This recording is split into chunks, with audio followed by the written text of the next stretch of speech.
The human being may not be compelled into believing by way of evidence. BD number 8598 August 27, 1963, I don't want to exert pressure on you because you must be able to believe freely and may not be compelled into belief by way of evidence. Nevertheless, with good will it is easy for you procure your own proof if only you allow your heart to speak and not just your intellect alone. If you are therefore pleasingly touched by my word, then you have the evidence already, in which case you should also let your heart speak, and knowing that I only express myself through the heart you can also be convinced of it, and thus believing will be easy for you.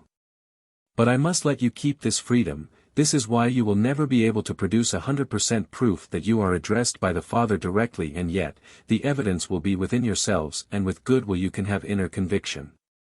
But your will to enter into contact with me must remain completely free, which would not be the case if you, compelled by proof, established this contact purely out of fear. If you certainly thought of me but not with love, and such mental contact would be worthless for your soul.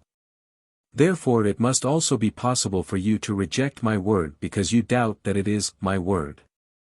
For the acceptance depends on a certain degree of love which subsequently enables a person to recognize it as my word, and thus my word will only find admission to a person's heart where love has already been kindled, but then one can no longer speak of spiritual compulsion through the word.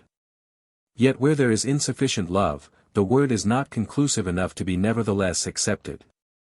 Hence it is left up to every person what he makes of my word, but it nevertheless remains a great help for a person to find the right attitude towards me in the first place, if he thinks the word through, if he, for once, occupies himself with such thoughts which my word can inspire in him. If the human being regards it as a human thought product and examines it in goodwill for its value as such, he begins to think about it and can thereby also attain the right attitude towards me if he recognizes a God above himself and makes mental contact with me. Nevertheless, this always presupposes goodwill, otherwise no such examination will take place and my word will fade away unheeded. This also explains why so few people feel affected when my word from above is conveyed to them by my messengers, because not many people have the will and desire to attain me and because only a few people lead a life of love. Thus my words will only remain hollow words to which they pay no attention even if it is conveyed to them. On the other hand, however, it should not give cause for my vineyard laborers to tire in their work for me and my kingdom. For time and again individual people will feel themselves addressed by me, and these few will be saved from ruin.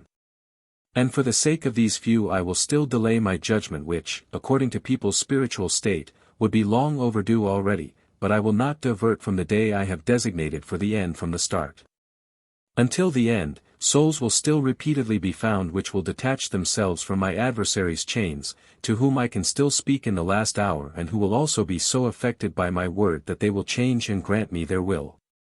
But this will always comes about without any coercion to believe, for what might even be seen as evidence will not be regarded by them as such, and only a person full of love and spiritually awakened cannot doubt any more, because the working of the Spirit alone is proof for him that it is true what I convey to people, and because they find it quite natural that the Father speaks to his children, so that they need no other proof in order to believe with conviction. But the spiritually awakened and loving person will also recognize every error as such, for the light is in him and illuminates his thinking.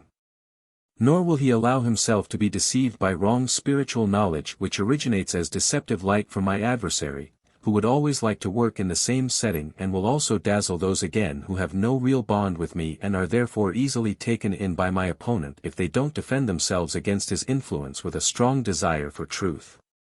He will not be able to deceive these, for the desire for truth is synonymous with the desire for me, and I will truly not let them fall prey to error, for I want to bring light to wherever spiritual darkness still exists. I want to penetrate the darkness and not increase it, and I will certainly succeed where the person desires light. Amen.